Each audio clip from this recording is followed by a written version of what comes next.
Something is lurking in the water. Do you see it?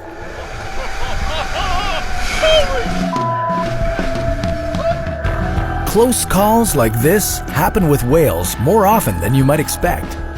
And although the people in these videos got away relatively unscathed, there's no denying that they were just meters away from being a whale's lunch. But what would happen if they hadn't been so lucky? Could a human body survive being swallowed by a whale? Has it ever happened before? This is What If, and here's what would happen if you were swallowed by a whale.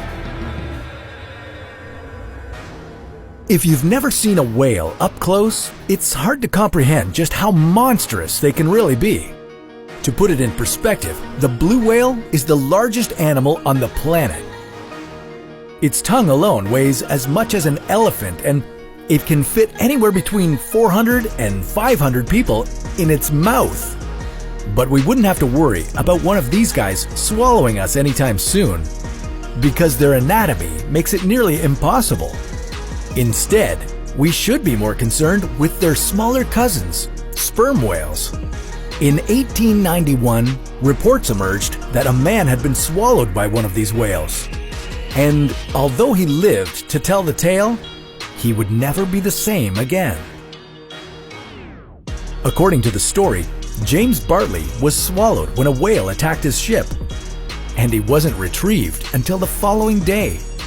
When the crew found and killed the whale, they quickly brought it on board their ship and cut it open, revealing an unconscious but very alive James Bartley. His face and arms were bleached white, and he was blind, all thanks to the stomach acids of the whale. However, as the years went by, people started poking holes in this story and questioned whether James had really been swallowed by a whale. I mean, wouldn't the stomach acids do more damage than just bleaching his skin? Well, with the power of science, we took a closer look, and we quickly discovered that if you get swallowed by a whale, coming back out with shiny white skin would be the least of your worries. Okay, so the first thing you'd have to worry about once you were swallowed would be getting shredded to pieces by the sperm whale's impressive set of teeth. Each tooth is approximately 20 centimeters long. That's about the length of an average chef knife, and whales have anywhere from 40 to 50 of these. Let's say you're lucky enough to make it past all of them. Next, you'd begin your descent down the throat. Not only would it be dark and slimy down here, but you'd also find it hard to breathe due to the lack of oxygen and an increase in methane gas. As the whale's throat muscles constricted in and out to help force you down, you'd also start to feel hydrochloric acid beginning to eat away at your skin. I know what you're thinking. We just got into this whale, and James Bartley's story already seems pretty fishy.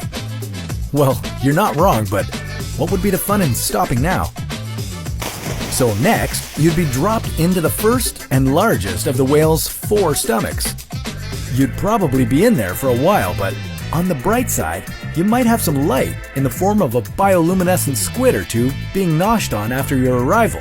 Sperm whales love neon flying squid.